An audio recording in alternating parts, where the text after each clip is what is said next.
Hey guys, welcome back, or welcome for the first time, to this very slow, very uneventful corner of YouTube.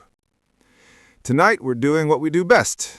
We're lying down, probably in sweatpants, pretending we're going to learn something. But really, we're just here to let the historical melancholy lull us gently into unconsciousness. So go ahead, dim the lights, get the blanket that's somehow both too warm and not warm enough, and let's just drift into the American past. The parts nobody talks about at parties. Or anywhere, really. Because tonight, we're visiting the forgotten towns of old America. The quiet places. The towns that were born with too much optimism, lived briefly with mild enthusiasm, and then slowly shriveled up like a raisin someone left on a porch in July. These towns didn't explode in drama. They didn't burn down in one glorious cinematic fire. They didn't get conquered by aliens, unless you count the railroad companies, which, honestly, close enough. No, these towns just faded, one boarded window at a time. So let's start floating gently into the first story. And remember, no matter how boring these towns got, someone once insisted this is definitely the place to build a future. And they were spectacularly wrong. Let's begin with a classic, Bodie, California. Now, when you hear California, you probably think of beaches, palm trees, tech bros, and people paying $3,200 a month for apartments the size of a queen-size mattress. But in the 1800s, California was basically the Wild West version of a Black Friday sale. Everyone was running around looking for gold, fighting over literal piles of dirt, and calling themselves prospectors, which is just the 19th century version of saying, I don't have a job, but I'm manifesting one. Bodie was the place for this kind of energy. Founded around the 50s, it started as a promising mining camp, which sounds exciting until you realize that meant a few tents, 3 bearded men arguing about a shovel, and a horseshoe nailed to a stick that someone called a signpost. Then the gold came in. And like every gold rush town, Bodie went from 2 guys and a rock to saloons, gambling halls, brothels, murders, and at least one person yelling into the void at all times. By the 1880s, Bodie had nearly 10,000 residents, which back then qualified as a bustling metropolis. They had schools, hotels, newspapers, and more bars than anyone needed. It was basically Las Vegas, if Las Vegas had no electricity, and everyone spelled their own name differently every time they signed a document. But the thing about gold, and this may shock you, is that it runs out. And when it runs out, so does everyone else. The mines slowed, people packed up, and the town just hollowed out. Today, Bodie sits in what park rangers lovingly call a state of arrested decay, which is basically the polite National Park Service way of saying, we're not fixing anything, but we're also not letting it get worse, so please don't start trying to steal door hinges as souvenirs. You walk through Bodie now, and everything looks like the people left mid-sentence. Plates on tables, schools with chalk still on the board, a general store with cans rusting quietly on the shelves. It's like everyone collectively decided to ghost their entire zip code. Let's drift away from Bodie and over to another town that had an equally optimistic start and an equally inevitable downfall. Cairo, Illinois, America's saddest delta. Now, if you've never heard of Cairo, Illinois, that's okay. It has the reverse celebrity problem. Everyone knew it once, and now nobody remembers it exists. Cairo sits at the meeting point of the Mississippi and Ohio rivers, a place you'd think would be perfect for a thriving port city. Because sure, what could possibly go wrong with building your entire economy in a giant flood zone surrounded by muddy water that refuses to mind its business? In the mid-1800s, Cairo looked promising. Steamboats came through, merchants set up shop, and for a while, life was decent, if you ignore the constant fear of your living room suddenly becoming a swimming pool. But Cairo's problems weren't just environmental. The town had, let's call it, a particularly American blend of racial tension, political chaos, and economic collapse. The kind of trifecta that guarantees nobody is sticking around long enough to plant tomatoes. By the mid-1900s, industry dried up, shops closed, and the population dropped faster than my motivation after 8 p.m. Today, Cairo is a near ghost city. You can walk down streets lined with empty 19th century buildings, all quietly surrendering to humidity, vines, and gravity. It's a town frozen in a kind of sad, damp melancholy, like a Victorian novel, if the main character were a boarded-up pharmacy. Let's float away from the riverbanks now, to a place that became famous not for water, but for fire. Centralia, Pennsylvania, the town that accidentally became a slow cooker. Yes, Centralia, one of the only towns in America that is technically still on the map, but has been actively on fire since 1962, which is impressive, in the way that realizing your casserole has been burning for 63 years is impressive.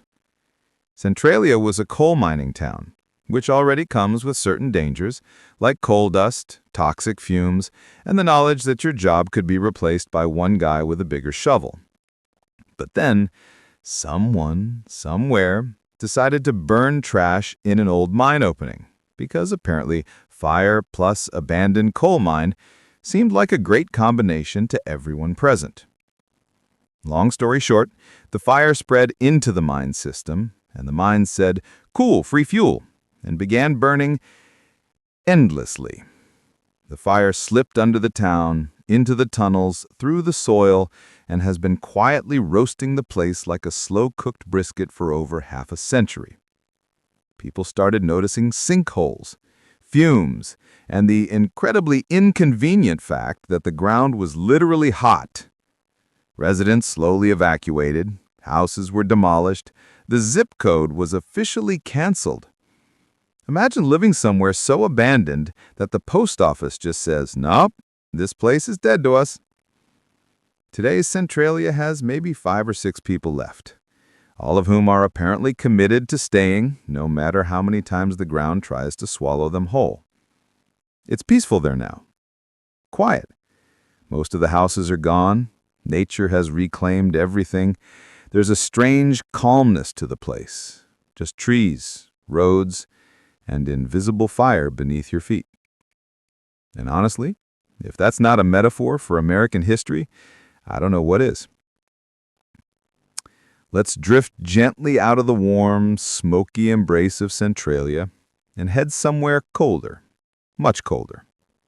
Kennecott, Alaska, a mining town at the end of the world. If you've ever thought your town feels remote, Kennecott, Alaska would like to politely laugh in your face. This place is so far from anything that even the ravens probably have to pack snacks.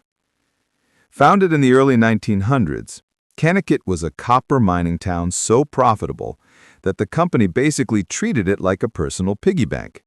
They built fancy processing mills, ropeways snaking across glaciers, and worker housing that shockingly was considered good for 1911, which means it had walls. Workers hauled copper ore out of the surrounding mountains, often in temperatures that made frostbite feel like a recreational hobby. But then, just as predictably as every other mining operation in history, the ore started to run out. And when the ore runs out, companies don't exactly say, "Let's diversify into tourism." No, they evaporate. The workers left, the owners left, even the mail left. The last train pulled away in 1938, and the town became so quiet that even the snowflakes probably echoed. Today, Kennecott stands beautifully deserted. Tall red buildings clinging to the mountainside, creaking gently in the wind like an old man trying to get out of bed. Tourists visit now, of course, but the town still feels like it's sleeping, tucked under layers of snow and the weight of forgotten ambition. Let's warm up a little bit and head south to a town split across 2 states and united by one unfortunate highway. Glen Rio, Texas, New Mexico, when Route 66 said bye. Glen Rio was your classic Route 66 stop. Gas station, diner, motel, and probably a guy named Hank shouting at a tumbleweed.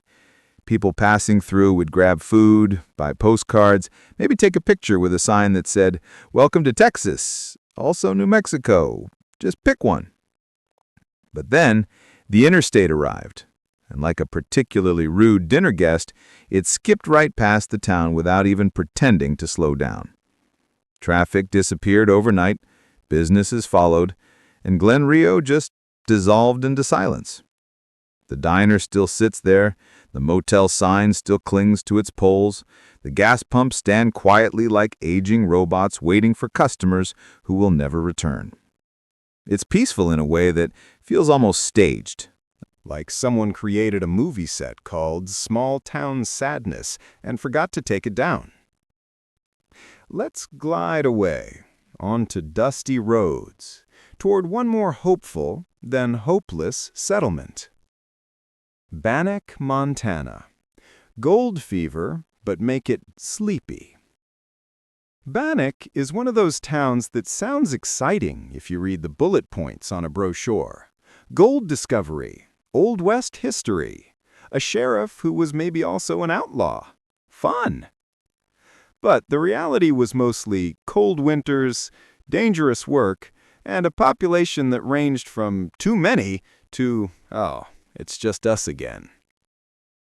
People flocked to Bannack when gold was found in 1862. But like every other mining town, the boom faded, the gold thinned, and people left so quietly they probably didn't even bother sweeping the porches. Today, Bannack is preserved as a state park with wooden sidewalks, abandoned cabins, and a schoolhouse that echoes in the wind. Everything sits frozen in a kind of gentle stillness, a reminder that enthusiasm can build a town, but stability keeps it alive. And most of these places had absolutely none of that. All right, let's sink a little deeper into the quiet ruins of the American past. You're still here, hopefully lying down, half asleep, half listening, and fully aware that these towns were held together by sheer optimism and poor forecasting skills. We've wandered through mining towns, river towns, and towns that literally combusted themselves into oblivion. So now, let's float toward another forgotten corner of the country. The kind of place where the population peaked at several determined families and one man who wouldn't stop playing the harmonica at 3 a.m.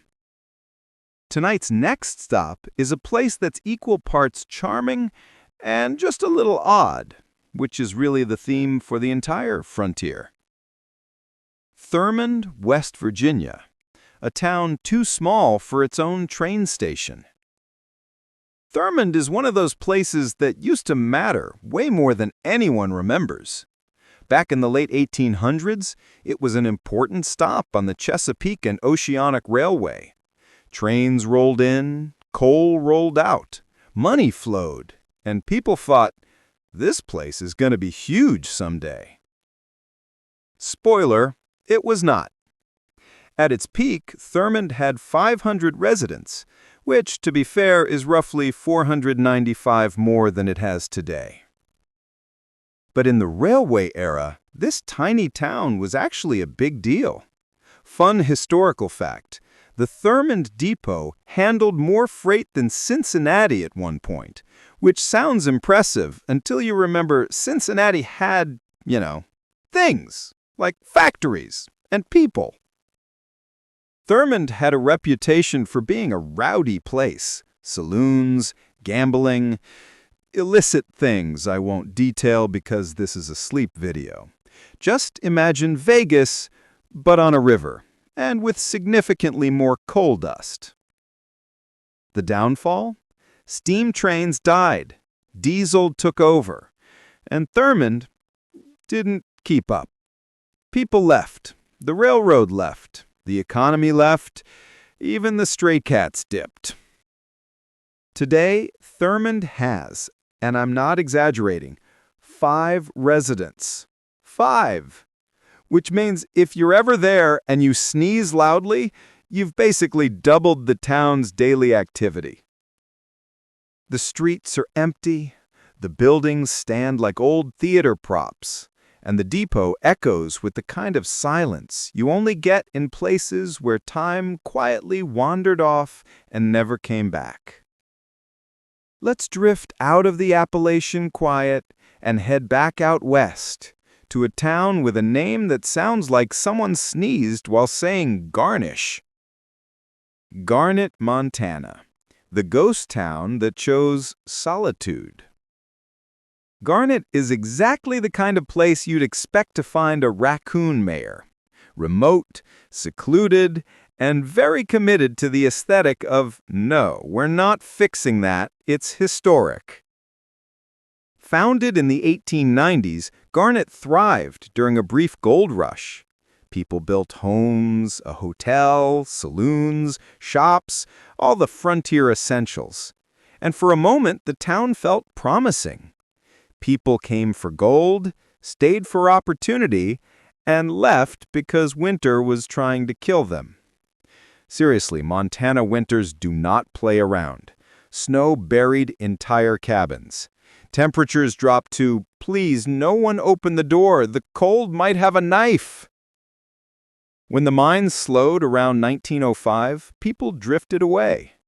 Then in 1912, a fire destroyed much of the business district, and the population just said, yeah, that's enough ambition for me, and abandoned the place again. By the 1940s, Garnet was basically empty, frozen in time between gold fever and deep snow. Today, it's one of the best-preserved ghost towns in the U.S. You can walk through old boarding houses, peek into dusty rooms, and imagine what it felt like to be stuck in a mountain community where the highlight of winter was not freezing to death.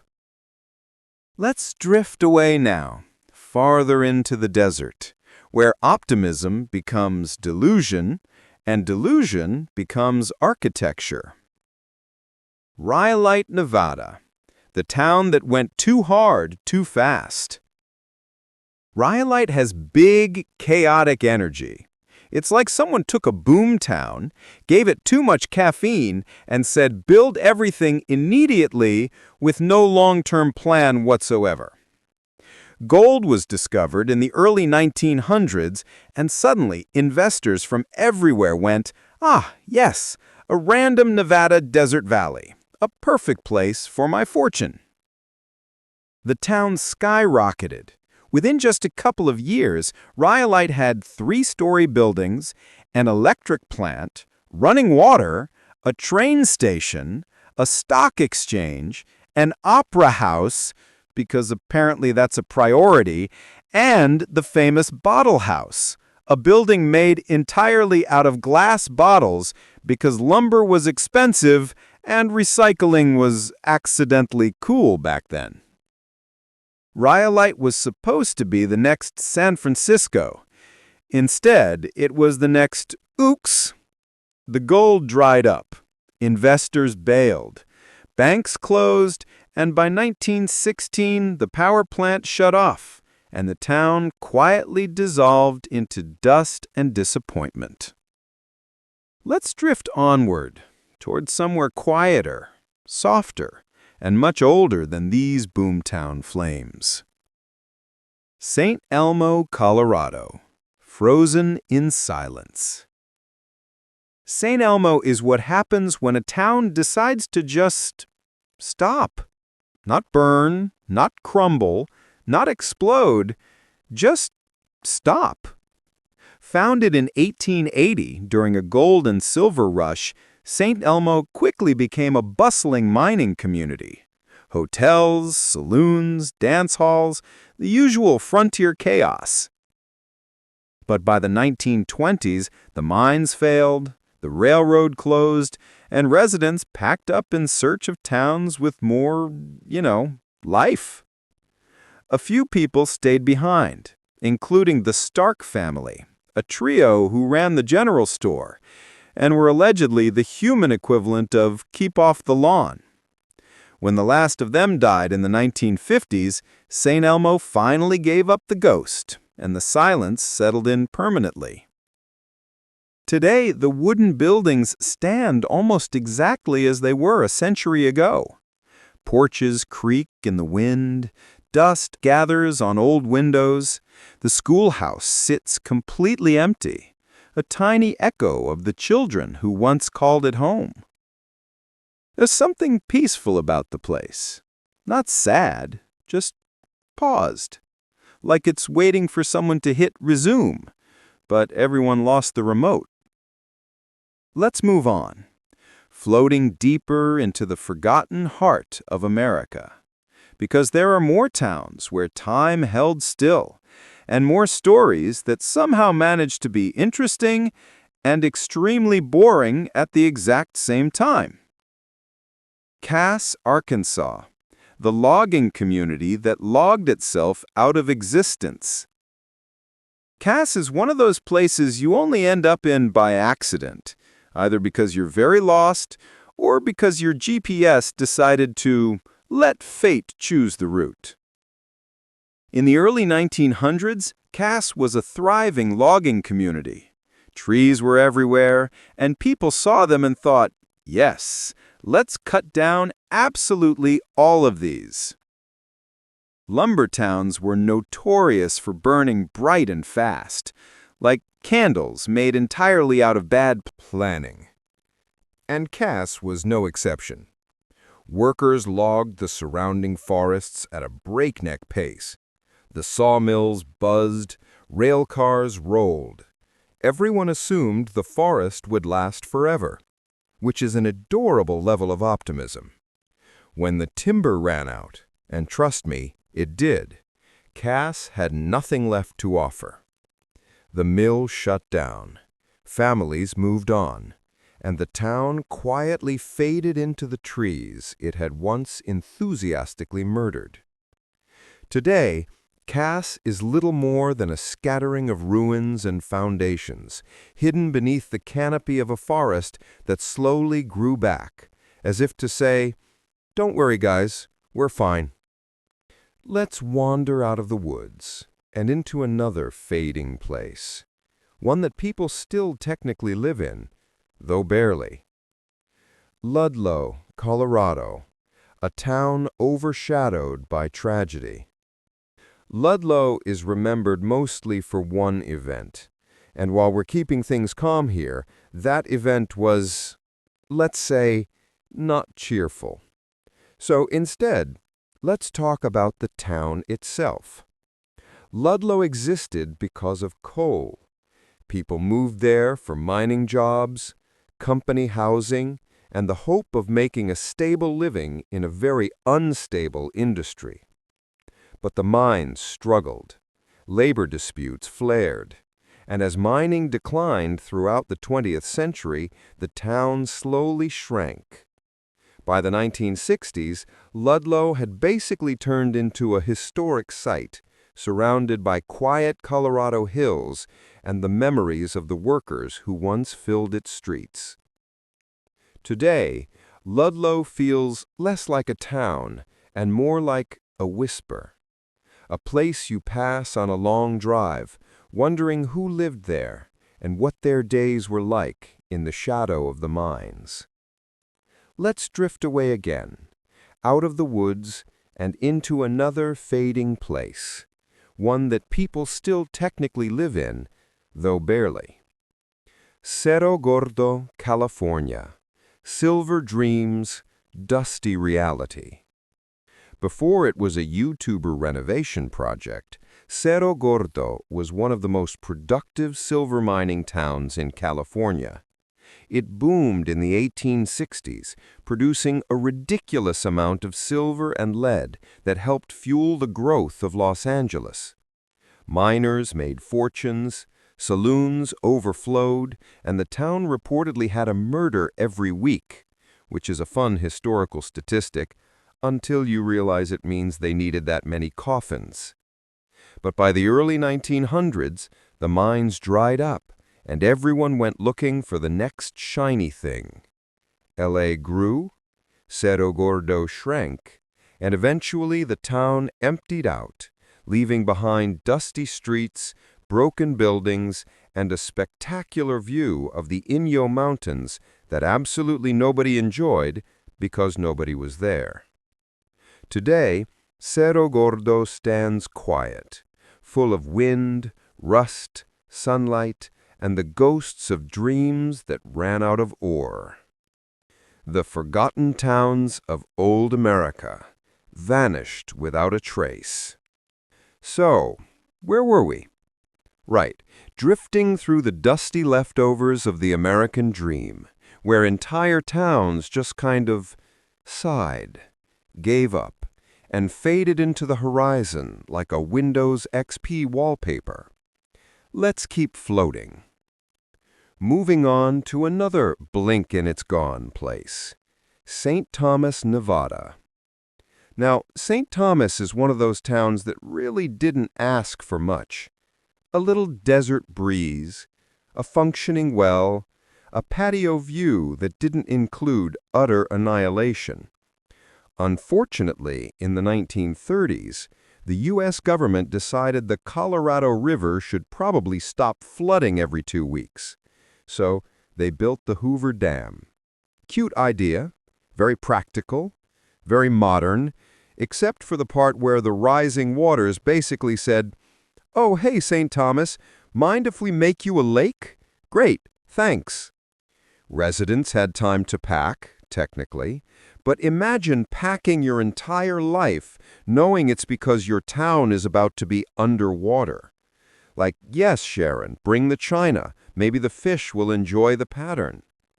The last resident, old Mr. Hugh Lord, rode out as the waters reached the front door.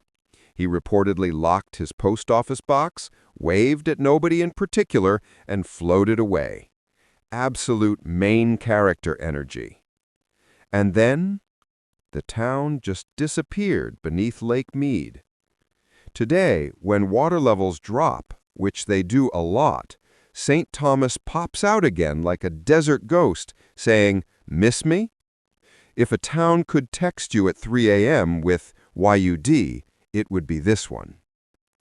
Let's glide over to Bodie, California, the town that froze in time. This is an absolute classic in the, "Yep, this place is haunted, but keep your voice down" category. Once upon a time, it was a booming gold mining town with 8,000 people, 60 saloons, and probably a heroic amount of bad decisions every Saturday night. Miners came for riches, stayed for whiskey, and left because the town was basically a magnet for fires, murders, and general Old West chaos. There's a famous quote from a little girl whose family told her they were moving to Bodie. She reportedly said, "Goodbye, God, we are going to Bodie." Honestly, same. Bodie eventually burned multiple times because, of course it did. Dry wood plus candles equals a historic barbecue. What remains is a perfectly preserved ghost town in arrested decay, which sounds like a medical condition, but is actually a preservation strategy. Basically, don't restore anything, don't rebuild anything, just stop it from collapsing like a sad historical Jenga tower. Walking through Bodie today feels like time got bored and hit the pause button. Plates still sit on tables, beds are still messy, and you can practically hear some miner named Nate yelling about losing my cards in 1879. Now relax and drift to Kennecott, Alaska. Kennecott is for the rich ghost town category. It wasn't abandoned because people died or starved or because the U.S. government turned the whole place into a swimming pool. Nope. The mine just ran out of copper and Wall Street literally walked out the door. The company packed up in the 1930s, boarded up windows, locked the doors, and left everything. Machines, desks, paperwork, rusted lunchboxes, they basically ghosted the entire town. Workplace toxicity in its purest form. The miners? They evacuated on the last train, and the conductor reportedly shouted, "All aboard for the end of Kennicott!" Sir, please, people are trying to nap peacefully to this video. Today, the place looks like someone rage quit an entire industrial empire. Huge red buildings cling to a mountainside like they haven't accepted the breakup yet. Sliding gently into the Midwest. Cairo, Illinois. Cairo is fascinating because it didn't disappear from a natural disaster. No flood swallowed it, no mine closed, no mystical Alaskan mountain pulled a "you can't sit with us." No, it vanished from something much messier. Economic collapse, corruption, political dysfunction, racial tension, and just bad vibes. During the 19th century, Cairo was supposed to be the next Chicago. Great river access, great location. Everybody was hyped. But then the town spent 150 years beefing with itself. The economy imploded, railroads rerouted, and the declining population basically said, "Yeah, we're good. Let's leave." Huge brick buildings remain, sitting empty and staring at you like disappointed Victorian uncles. It's still inhabited today, technically, but huge sections are abandoned, silent and collapsing. A ghost town in slow motion.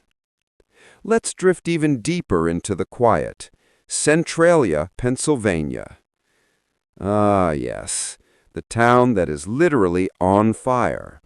One of the great American "how did we even manage this" stories. Back in 1962, someone tried to burn trash near an underground coal seam. You can guess what happened next. The coal seam caught fire and has been burning ever since, for over 60 years, with enough fuel to possibly burn another 200. The ground started heating up. Smoke rose from cracks. Carbon monoxide casually said, "Hey, bestie." People left, and the government eventually bought out almost everyone. Today there are maybe 5 residents hanging on, chilling above a geological slow cooker. Respectfully, kings. The highway through town buckled from the heat, cracked open, and became graffiti-covered ruins known as the Graffiti Highway, before being buried for safety. Centralia is quiet, warm, and forever on low simmer, like America's weirdest crock-pot. And now, a town that left without leaving. Elkmont, Tennessee. Elkmont is adorable, in a forest cottage aging gracefully into oblivion kind of way. It started as a logging town. Then wealthy families from Knoxville turned it into a vacation spot. Then the National Park Service bought everything and said, "Okay, everyone, pack it up. Nature wants her forest back." The leaseholders eventually moved out, leaving behind dozens of rustic cottages. They're surrounded by trees, moss, and the kind of quiet that makes you think you're in the intro of a Studio Ghibli film, if Studio Ghibli also occasionally featured raccoons stealing sandwiches. Many cabins are being restored now, but for decades they sat there empty, silent, softly decaying, waiting for hikers to walk by and whisper, "Wow, creepy cute." Let's float to the Old West again, Garnet, Montana. If ghost towns had dating profiles, Garnet would be the one that says, "Low drama, quiet personality, built in the 1890s, currently looking for someone to appreciate my dusty charm." Garnet thrived during the gold rush, but then, like all gold towns, the gold got shy and stopped appearing. A fire in 1912 didn't help, because of course Garnet had to have its mandatory Old West fire event. By the 1940s, everyone left. Today, the entire town is operated by volunteers who basically babysit the buildings so they don't collapse like a stack of sad pancakes. It's extremely peaceful. The kind of place where, if you dropped your phone, the nearest human witness would be a mule deer judging your life choices. Next stop, Rhyolite, Nevada. The town with too much confidence.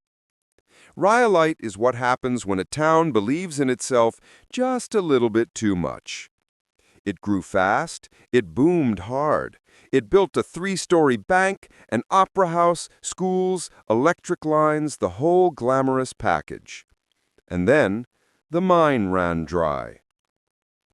Almost overnight, the town went from future metropolis to, whoops, never mind. Rhyolite's most iconic feature today is the bottle house, a house literally made out of glass bottles because lumber was rare and miners had priorities. There's also a ghostly outdoor art exhibit with weird plaster figures that look like they're queuing for Judgment Day. Overall, very aesthetic, very silent. Perfect for falling asleep while learning about America's most enthusiastic failure. Let's gently shift to a coastal mystery, Fort Ord, California. Fort Ord isn't a town in the traditional sense. It's an enormous, abandoned military base that feels like a forgotten city.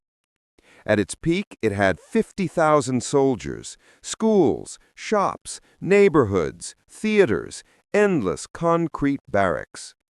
Then, in 1994, the Army said, "We're done here," and everybody left. The buildings are still standing, endless blocks of identical beige structures slowly crumbling with the energy of a dystopian film set. Nature is taking over. Sand dunes crawl into windows. Birds nest in rifle ranges. The wind whistles through long hallways like the base is sighing. A large section is now a national monument, but huge sections remain abandoned, stuck between silence and structural anxiety.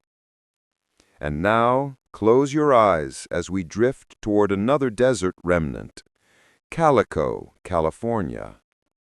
Calico is what happens when a silver town tries really hard to survive by becoming a theme park. The original mining town was abandoned when silver prices dropped.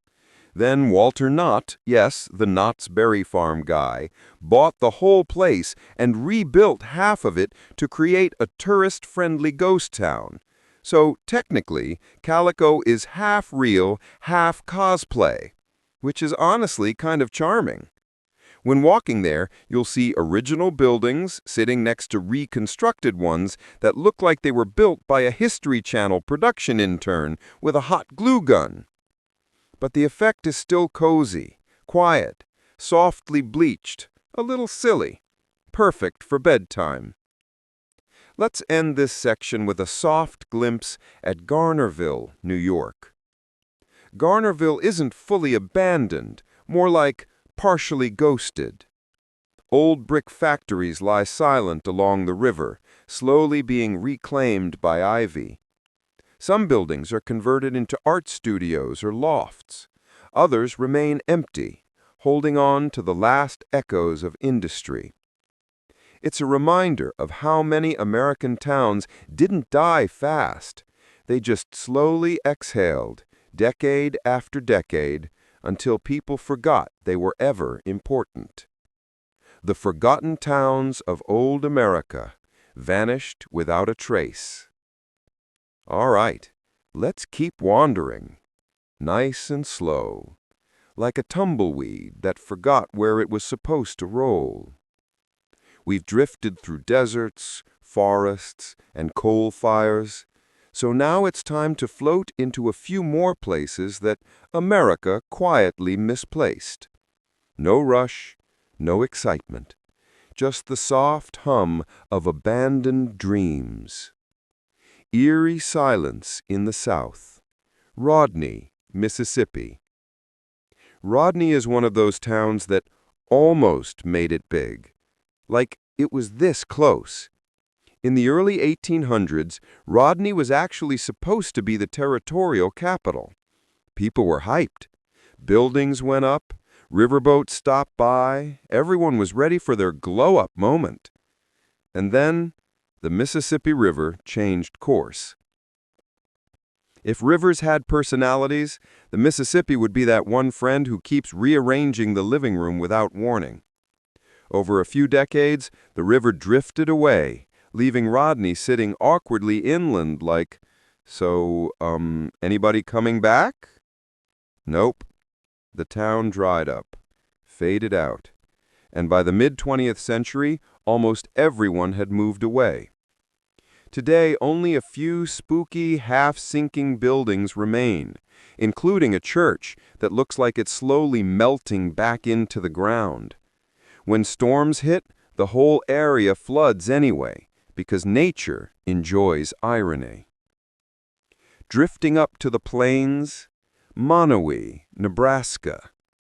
Monowi isn't abandoned, but it's close enough to qualify for honorary ghost town status. Population? 1. Yes, 1. Her name is Elsie Eiler. She is the mayor, librarian, bartender, tax collector, and probably the entire city council by default. She runs the town bar, does the town paperwork, approves her own license renewals, and generally vibes with the unique energy of being the only citizen in a place that technically qualifies as a municipality. Monowi didn't die dramatically. It just shrank. People got older, farms consolidated, families moved away, and Elsie stayed, quietly, steadily. Keeping the lights on like the final narrator of civilization. If peaceful solitude had an official headquarters, it would be Monowi. Sliding eastward, Holy Land, USA, Connecticut. Yes, that's really the name. Holy Land, USA was a Christian theme park built in the 1950s with replicas of Jerusalem scenes, Bible verses written on signs, and, well, a lot of plywood. It was meant to be inspirational, and for a while it was. Families came, kids ran around tiny fake temples, people took pictures next to miniature tombs. Then the founder passed away, and the park fell into decay. Nature took over. Vines crawled over mock Bethlehem. Wooden arches collapsed softly, one by one. It became a strange, quiet shell. Not quite a town, not quite a ruin. Just a forgotten amusement park, sitting peacefully under Connecticut's gray skies. Recently, there have been restoration efforts, but for decades, it was the perfect, abandoned spiritual theme park for people who enjoy calm weirdness. Let's drift down to the southwest again. Terlingua, Texas. Terlingua is kind of a half-ghost town, half-art project, half-chili festival hybrid. Yes, that's too many halves. Welcome to Terlingua. It used to be a quicksilver mining town. Workers came, houses were built, money flowed.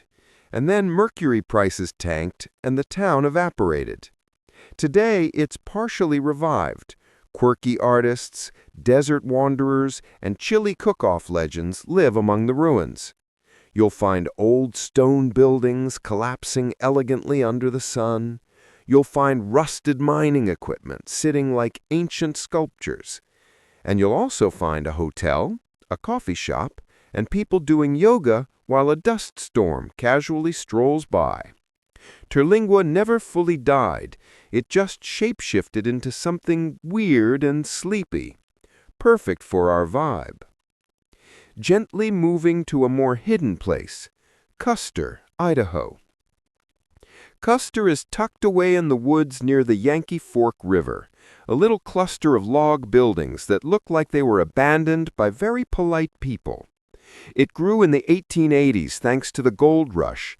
Mines opened, cabins popped up, families moved in. But, as always, the gold said, "Okay, that's enough," and the town emptied. Today, Custer is carefully preserved, not restored, just held still, frozen in quiet. Dust on the floors, old dishes in cupboards, signs explaining exactly how people lived slow, difficult lives without Wi-Fi. It feels like walking through a history diorama that forgot to turn off the lights. Time to float through the cornfields. Times Beach, Missouri. Times Beach has one of the strangest, saddest stories, delivered gently because bedtime, obviously. In the 1970s, the town hired someone to spray oil on the dirt roads to keep the dust down. So far, so normal. Except the oil was mixed with dioxin, a highly toxic chemical that absolutely should not be used as road mist. Residents didn't know. Kids played in the streets. Dogs ran through the neighborhood. Life went on. Then people got sick. Tests were run. The truth came out. By 1983, the entire town was evacuated and bought out by the government. Every house demolished, every road closed. The land now exists as a quiet state park. Walking through it feels peaceful, but with a subtle whisper of, "Yeah, this used to be something else." And now a town swallowed by sand. Kelso, California. Kelso was once a booming railroad town. Trains needed water, steam engines needed coal, workers needed shade, and Kelso had all of that. But when diesel engines replaced steam, the town lost its purpose. People moved on. Trains no longer stopped. The desert began reclaiming everything. The iconic Kelso Depot still stands, beautifully restored, but the homes, shops, and side streets remain quiet. The wind blows across empty sand lots where families once lived. It's peaceful, soft, a little lonely, like a postcard from an America that just exhaled and slowed down. Let's drift toward another vanishing act. Frisco, Utah. Frisco was once a wildest mining town in the West, full of saloons, shootouts, questionable life choices, and extremely unstable mine shafts. In the 1880s, the mine finally collapsed, literally burying dozens of workers and effectively ending the town's chaotic existence. People left quickly. Buildings decayed. The desert swallowed the remains. Today, all that's left are crumbling charcoal kilns, perfect round domes made of brick. They sit quietly under the Utah sky like ancient ovens waiting for someone to bake historically accurate ghost cookies. And finally, for this section, Thurmond, West Virginia. Thurmond feels like a town trapped in a time loop. Once a lively railroad hub, it slowly emptied out as the coal industry declined. Buildings still stand along the tracks, a row of tall brick structures staring silently into the woods. A few people still live nearby, but the town center itself is quiet, still, echoing with trains that don't stop anymore. Walking through Thurmond feels like being the only character who showed up for rehearsal.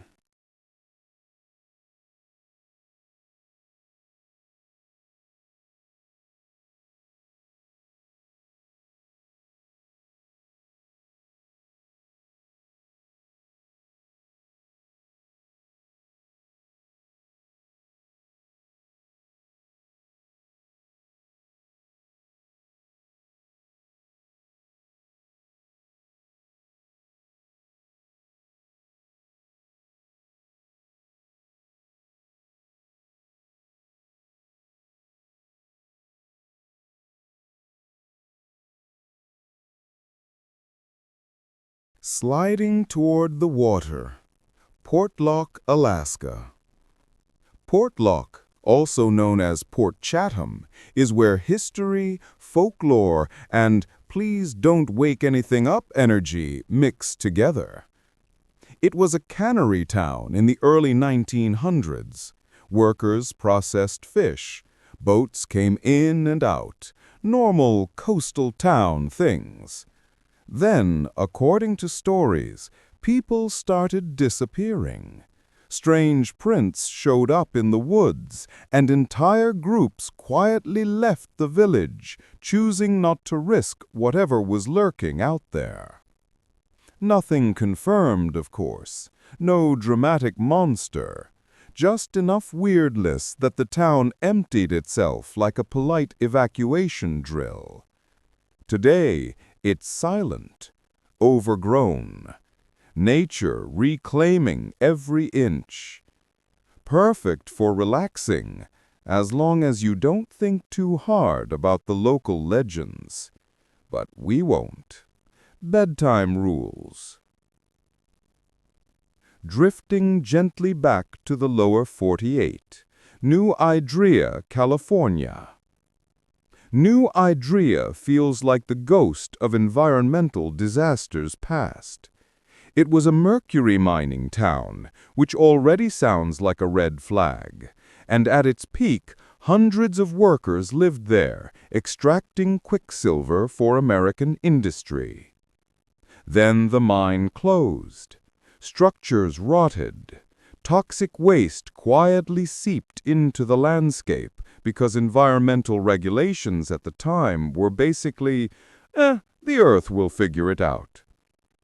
New Idria is now abandoned, fenced off, and slowly collapsing into itself like a sad historical souffle. But from a distance, it's still strangely peaceful. Rusting metal, sun-bleached wood, and the desert pretending it doesn't notice anything. Let's float toward a softer story.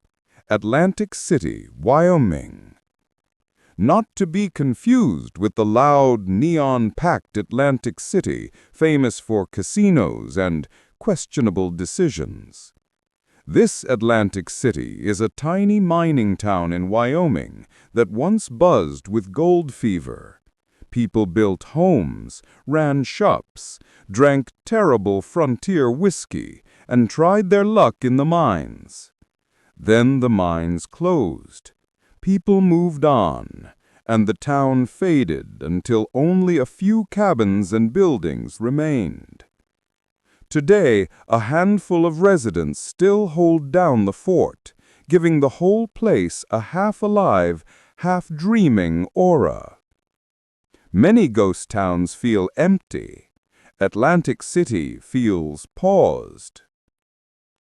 Sliding south again, Derry, New Mexico.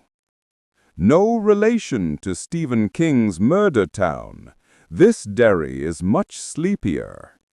It was a farming settlement near the Rio Grande.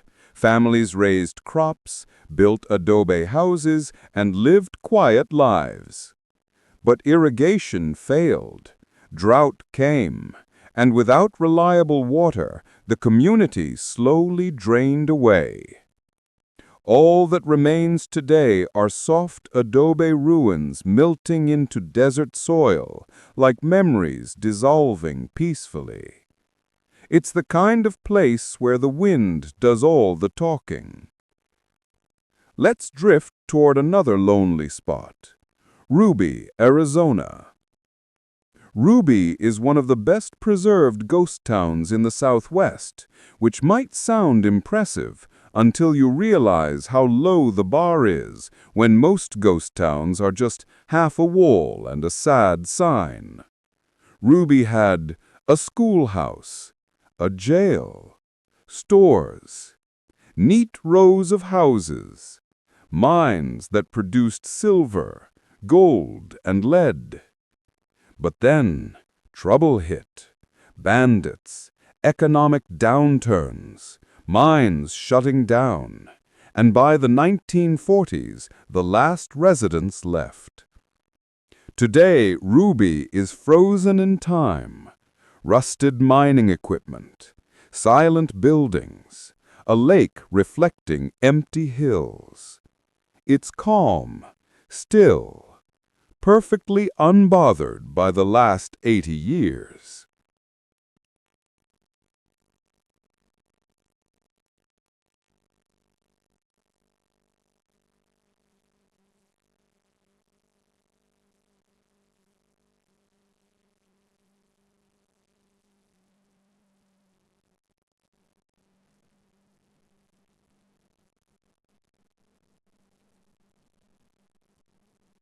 The mill was built on the edge of a small river that ran reliably for generations, until it didn't.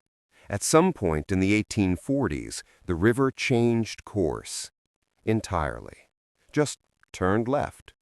As if the river woke up one morning and decided it needed to work on itself and set new boundaries. This was not helpful.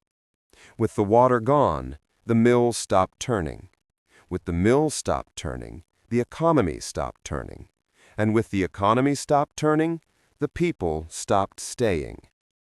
There were attempts to dig a canal, but canals are expensive, and back then, asking 30 farmers to dig a full waterway by hand was similar to asking your friend group to help you move. Everyone politely disappears. By 1850, the town was empty. The buildings rotted slowly, and the river continued living its best life several hundred feet to the south. Today, Carpenter's Mill is nothing more than a faint rectangular outline in a forest clearing, the ghost of a ghost of a ghost. Let's drift on. Elmira Crossing, Montana, the town that forgot the railroad.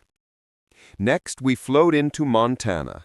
Big sky, big land, big mistakes. Especially from the people who founded Elmira Crossing, a town built entirely on the wrong assumption that the railroad would definitely come through.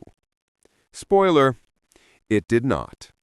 In the late 19th century, some folks decided that the crossing in the name would manifest a railroad line if they believed hard enough.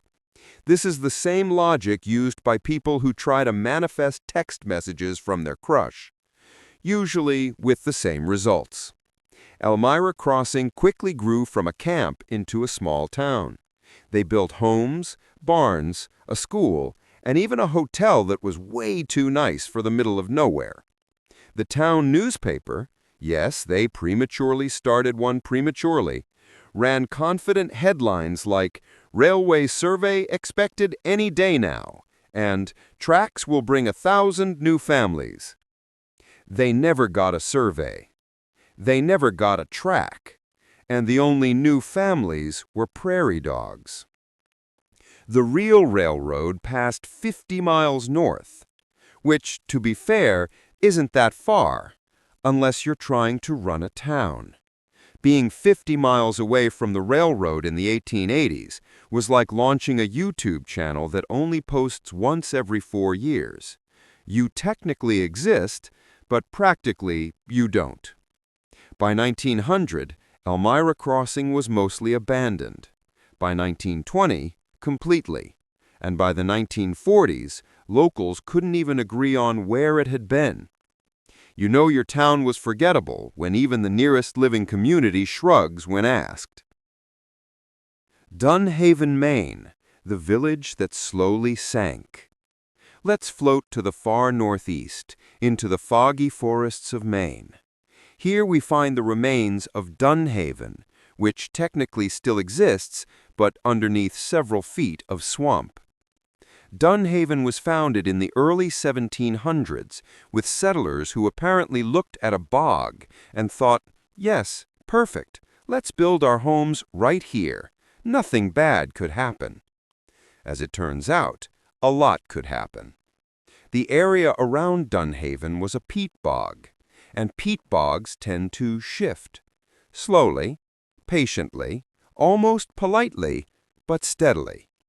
Over time, the ground softened. Soggy roads got soggier. Buildings tilted slightly, and then more, until you had houses leaning at fashionable angles long before modern architects tried it. One pastor wrote in 1764, "It feels as if the earth itself sways under us," which sounds poetic, but probably felt terrible. By the early 1800s, Dunhaven was sinking so reliably that residents timed it. According to town lore, the church dropped nearly 3 inches in just one winter. At that point, everyone collectively decided that maybe they shouldn't wait to see how deep things would go. Most families left by 1820. A last handful of stubborn residents remained until around 1840 before giving up too. And the town? It continued its slow descent. Today, pieces of Dunhaven still exist, submerged beneath mossy water. Sometimes old chimney stones appear during droughts, like the bog is giving temporary visitation rights before swallowing them back in. Let's float onward gently.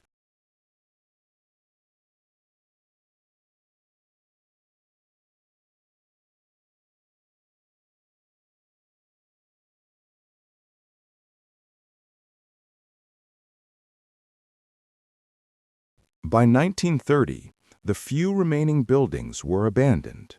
Wooden beams warped in the heat, and the desert quietly reclaimed the land. Today, if you wander Lost Springs, you'll see remnants of foundations and a solitary desert shrub swaying in the wind as if standing guard over memories no one remembers. Bodie, California, the town that refused to die quietly. Bodie is interesting because it's technically a ghost town, but also a show-off ghost town. Founded as a gold mining town in the late 1800s, Bodie grew fast. At its peak, it had 10,000 residents, multiple saloons, brothels, and all the usual mining chaos. But unlike other towns, Bodie didn't quietly disappear. It collapsed spectacularly. Fires, lawlessness, floods, a slow-motion train wreck of a town. Residents left, yet some buildings remained stubbornly upright, like they wanted to testify against human ambition. Today, it's preserved as a state historic park. The wooden buildings creak in the wind, dust settles on the floors of empty shops. It's a ghost town that feels alive, if you define alive as quietly judging everyone who visits. Bodie teaches us that sometimes towns die gracefully. Other times, they die with flair. Mojave, California, the desert's half-hearted attempt at civilization. Mojave was never a spectacular town. Just a waypoint, a desert resting place, a few gas stations, and a handful of ranches. But in the 19th century, there were dreams, always dreams, of making Mojave a real town. People built hotels. They carved streets into the sand. They planted trees that mostly died. The railroad came, but not in abundance. The mines nearby failed. The population slowly trickled away. Now, a small settlement remains, mostly travelers passing through. The old buildings lean slightly. Dust accumulates in corners. The desert is quiet and patient, and somehow Mojave endures, but barely, like it's resting before disappearing entirely. Alvord, Oregon, the town that nature always reminded of its place. Alvord was built near the Alvord Desert, a flat expanse of salt and sand that stretches into oblivion. Settlers thought it would be charming, mostly because they hadn't walked very far yet. Farms struggled. Water was scarce. The winds were relentless. And the few families who tried to stick it out eventually left. What remains is the soft hum of the desert. Buildings crumble slowly. The salt flats stretch endlessly. And if you listen carefully, You can hear the ghosts of people thinking, maybe we should have stayed closer to the mountains. Alvord is calm, empty, just how a ghost town should be. Thurber, Texas, the coal town that outlived its purpose. Thurber is one of those towns that reminds you how economic shifts can quietly erase entire communities. Founded as a coal mining town in the late 19th century, it thrived for a while. Houses, churches, and schools dotted the landscape. The miners worked long, hard, dusty hours. The town even had a little baseball league. Then coal demand declined. Mines closed. Families moved away. Businesses followed. Today, Thurber is practically frozen in the 1920s. Ruins stand along the dusty streets. The schoolhouse remains. The church, slightly tilted, still shows its Gothic windows. The town whispers softly, "We were here, once." St. Elmo, Colorado, perched quietly in the mountains. St. Elmo is perched above the Arkansas River Valley, one of the best preserved ghost towns in Colorado. Founded in the 1880s as a mining hub, it grew slowly. Miners came, a post office opened, families lived, laughed, and argued quietly. The mines eventually dried up, residents left gradually. Unlike towns that disappear completely, St. Elmo seems frozen mid-motion. Wooden buildings are intact, dusty storefronts remain, horseshoe marks linger on the streets. It's peaceful, a little melancholy, and perfect for imagining life as it once gently unfolded in the mountains. Calico, California, a town that became a tourist attraction for its own ghostliness. Calico began as a silver mining town in the 1880s. At its peak, the population reached around 1,200. When silver prices dropped in the 1890s, people left. Buildings decayed. Streets became empty.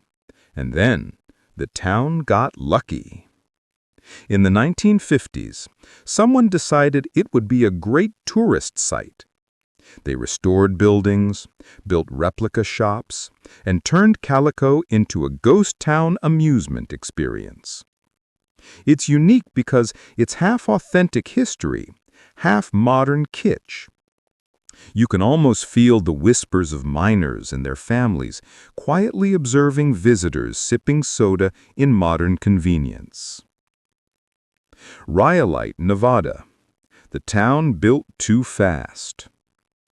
Rhyolite was a gold rush miracle and a cautionary tale. Founded in 1904, it grew almost overnight. Hotels, banks, and theaters sprang up. People were optimistic.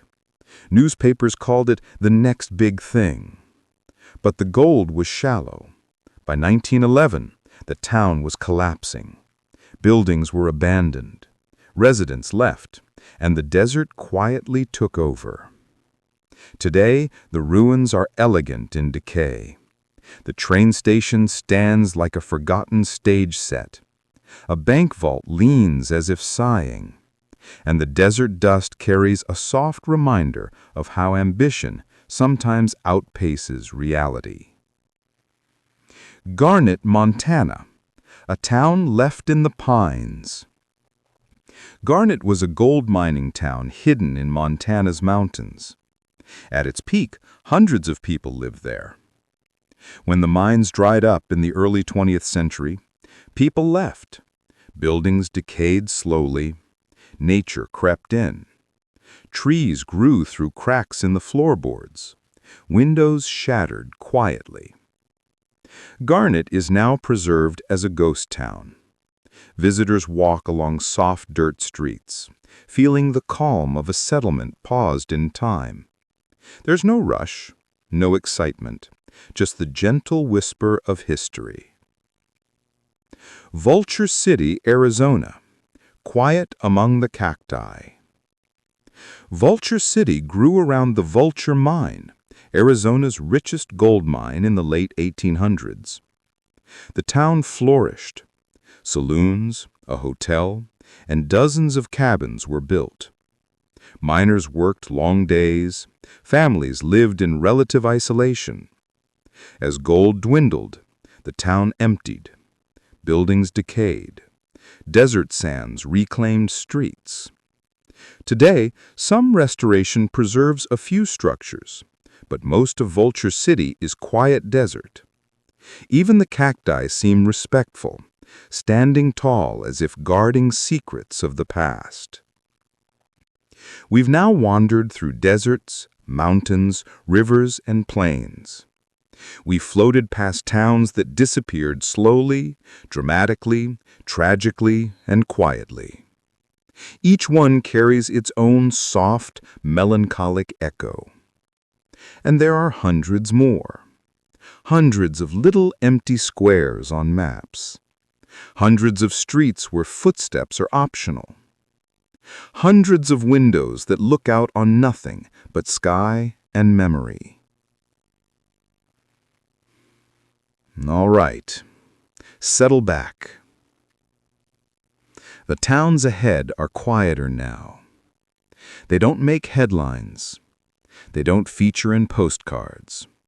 They are whispers of civilization, barely remembered, except for dust and wind. Kennecott, Alaska, a copper ghost in the snow. Kennecott was a mining town founded in 1911. Copper was everywhere, enough to make investors salivate. The town boomed. Homes, offices, and a small hospital sprang up in the Alaskan wilderness. But the ore ran out faster than anyone expected. By 1938, the company packed up and left. Families followed. Today, Kennecott is frozen in snow and silence. Buildings still stand. Tools rust quietly. The wind whistles through empty hallways.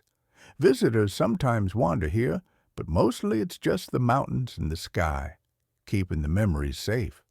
Clinton, Montana, a town lost to logging. Clinton grew as a logging town in the early 20th century. Sawmills, cabins, and a small school made up the settlement. Life was quiet, simple, repetitive. And then, slowly, the timber industry moved elsewhere. People left, shops closed, cabins decayed, roads were overtaken by grass. Today, Clinton is a soft echo in the pine forests. If you walk there, you hear only the wind through needles and perhaps the occasional bird that has claimed the old schoolhouse roof.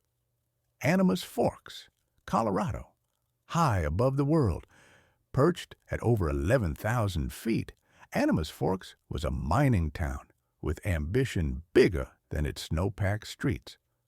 Founded in 1873, it had a post office, a few saloons, and dozens of miners who braved cold, avalanches, and extreme isolation.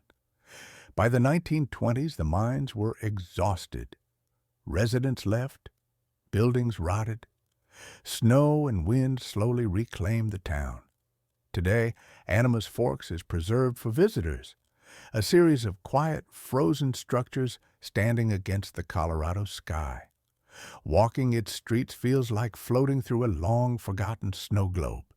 Land's End, California, a coastal town that slipped away. Land's End existed briefly along the California coast. Built in the late 1800s, it had a few cottages, a lighthouse, and families who hoped to make a living fishing and farming. Coastal erosion, relentless, patient, slowly ate away at the land. Buildings fell, families relocated. Now only stone foundations remain, almost swallowed entirely by the cliffs and ocean spray. The waves quietly reclaim what humans tried to hold, and Land's End is almost literally at the edge of existence. Kaiser, California, a company town that faded Kaiser, was created for workers at a nearby mining operation. Workers lived in small houses, families went about daily routines, children went to school, and life was normal, except entirely dependent on a single employer. When the mine closed, the town did not pivot. Residents left, homes were dismantled, and today only a few rusted foundations and road traces mark where Kaiser existed. It's peaceful, empty, perfectly predictable. A ghost town that embodies quiet resignation. Mammoth, Arizona, vanishing in the desert heat. Mammoth started as a copper mining town in the late 1800s. Like many mining towns, it had saloons, boarding houses, and hopeful families. But copper prices dropped. Mines closed. Residents scattered. The desert reclaimed streets and rooftops. Today, Mammoth exists, sort of, mostly as a smaller, sleepy settlement near old ruins. Buildings lean gently. Dust covers old mining equipment. Silence reigns, punctuated only by the occasional coyote. Terlingua, Texas, the desert's half-alive town. Again.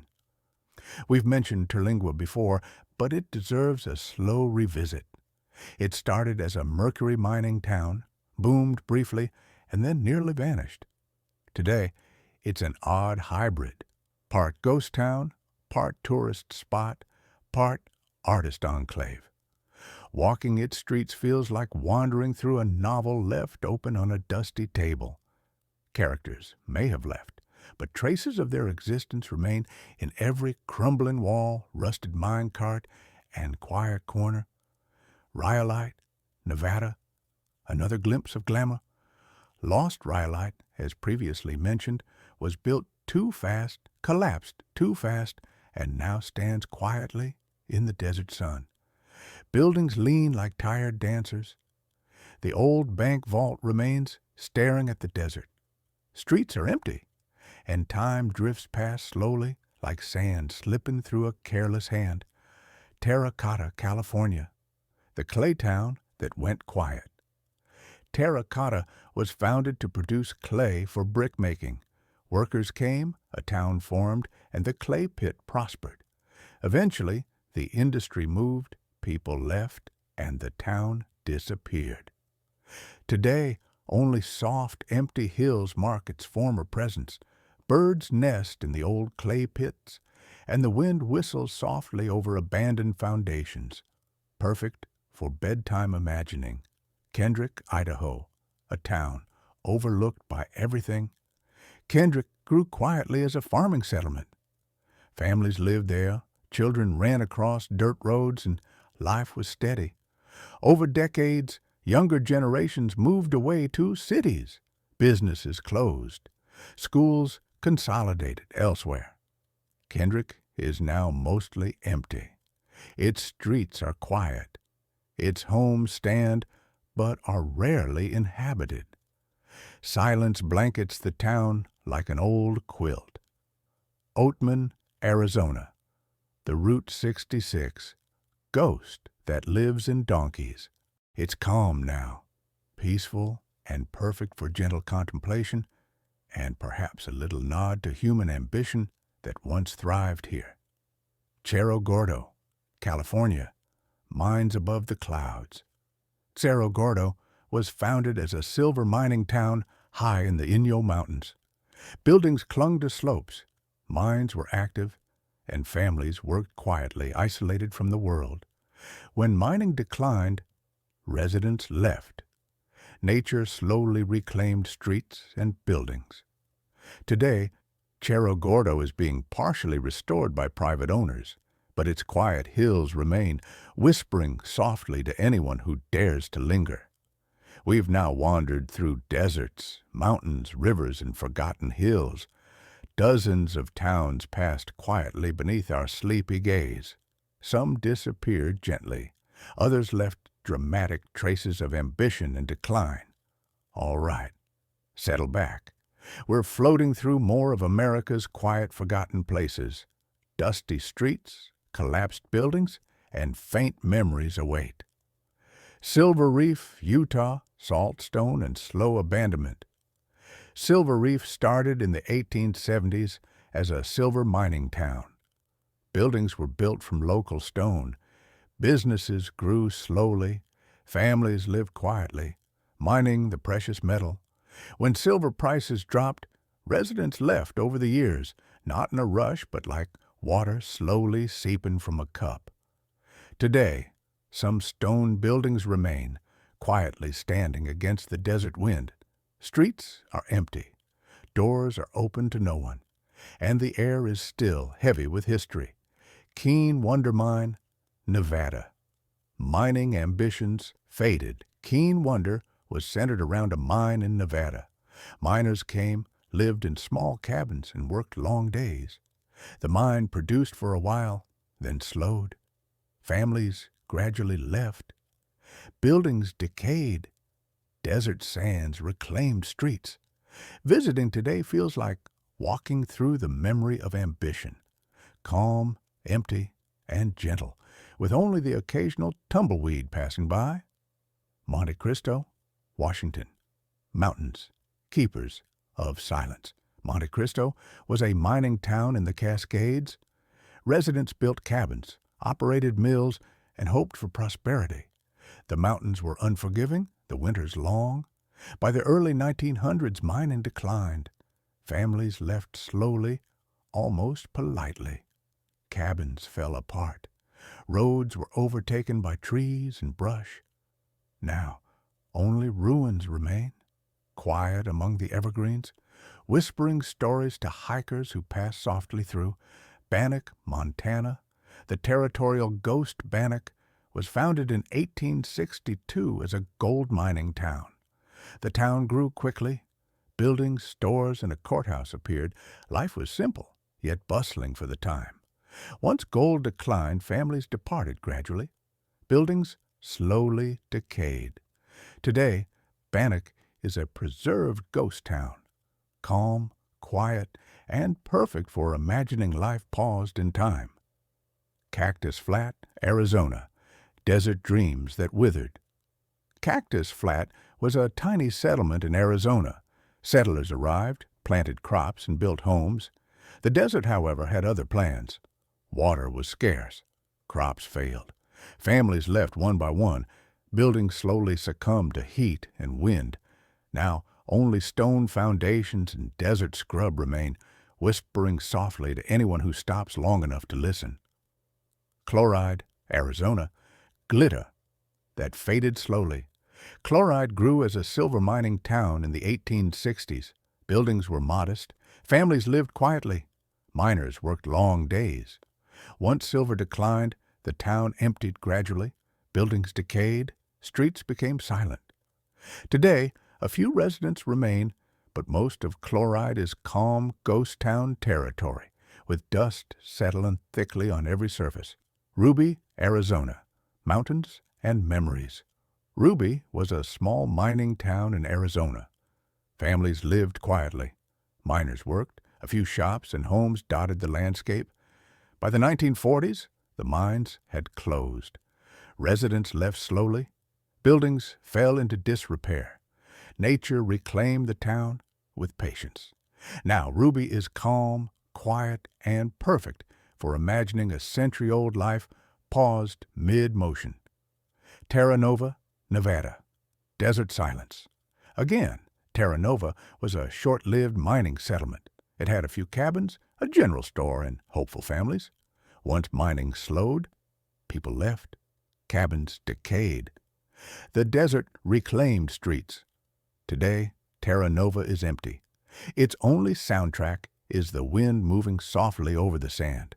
Fort Rock, Oregon, the volcanic ghost. Fort Rock was a small settlement near volcanic formations. Residents farmed, built homes, and hoped for a future. The soil was tough, the climate challenging. Families gradually moved away.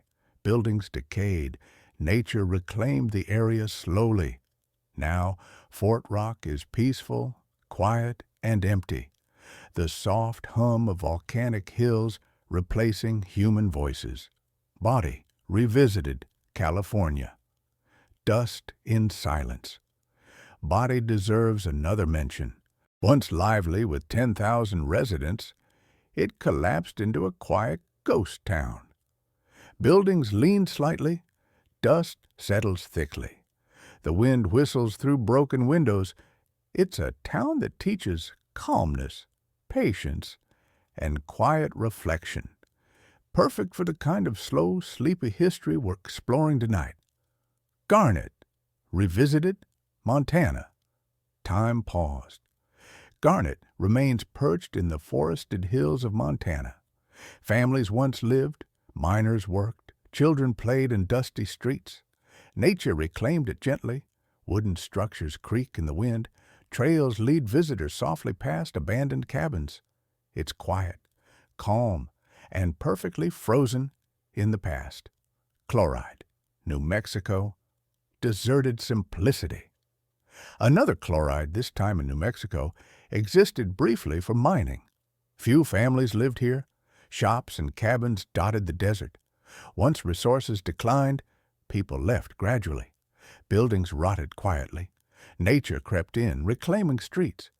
Now, it's calm, empty, and perfect for imagining the gentle passage of time. Millville, Nevada, a town that faded politely.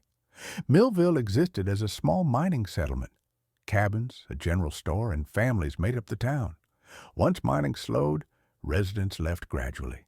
Buildings decayed, streets disappeared under dust.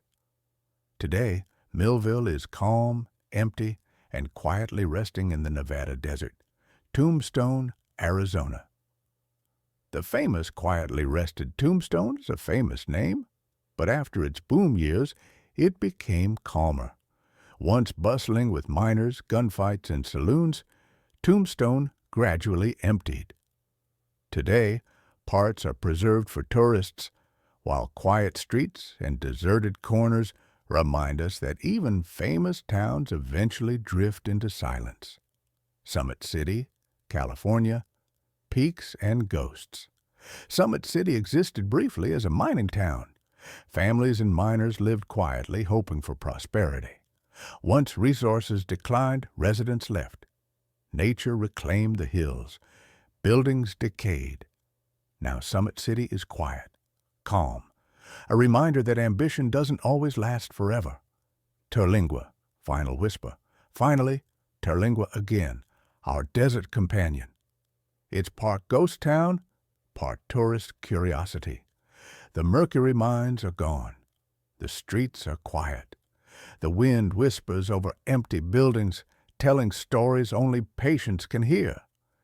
We've now drifted through dozens more ghost towns. Some vanished quickly, others faded slowly, some were forgotten, others preserved partially as memorials. All of them share one quiet truth. Time moves on, dust settles, and silence eventually becomes the loudest sound. All right, settle in one last time.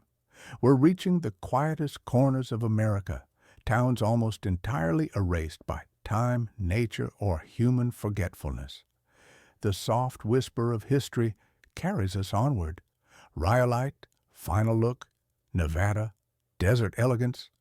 Rhyolite was once a glittering gold rush town, built almost overnight. Hotels, banks, and theaters sprang up in a desert hurry. Wealthy investors smiled. Residents hoped. Then gold ran out. Buildings collapsed. Streets emptied. Desert winds swept through wooden structures. Today, Rhyolite stands as a beautiful ruin. Leaning walls, broken windows, and desert sand make it almost meditative. A quiet reminder that human ambition is temporary, but beauty and decay can be timeless. St. Elmo, Final Drift, Colorado, mountain silence. St. Elmo was a mining town perched high above valleys. Miners worked, families lived, children played in dusty streets. Once mines closed, the town emptied gradually. Wooden buildings creaked in the wind. Windows framed empty streets. Today, St. Elmo is serene, perfect for imagining history paused mid-motion, a place where time slows naturally. Terracotta, final whisper.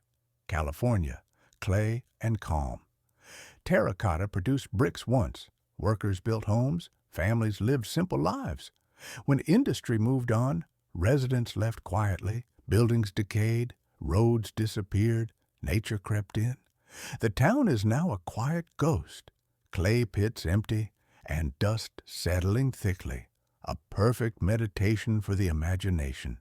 Fort Bidwell, California, the forgotten outpost. Fort Bidwell existed as a remote settlement, almost entirely self-sufficient. Families farmed, soldiers lived quietly, and daily life was repetitive, calm, and isolated. Over decades, most residents left. Buildings decayed, streets became trails. Now Fort Bidwell whispers softly in the wind. History measured not in drama, but in the gentle passage of time. Terlingua, final whisper revisited. We've returned one last time to Terlingua. It's partly revived, partly empty, partly a memory. The streets are quiet. Ghosts of miners linger if you squint. The desert hums softly. Dust drifts gently across old sidewalks. Terlingua, like all the towns we've visited tonight, reminds us that history doesn't always shout. Sometimes it whispers, and sometimes it simply rests. Final reflections, the calm of forgotten towns. And so, our journey comes to an end. We floated through desert,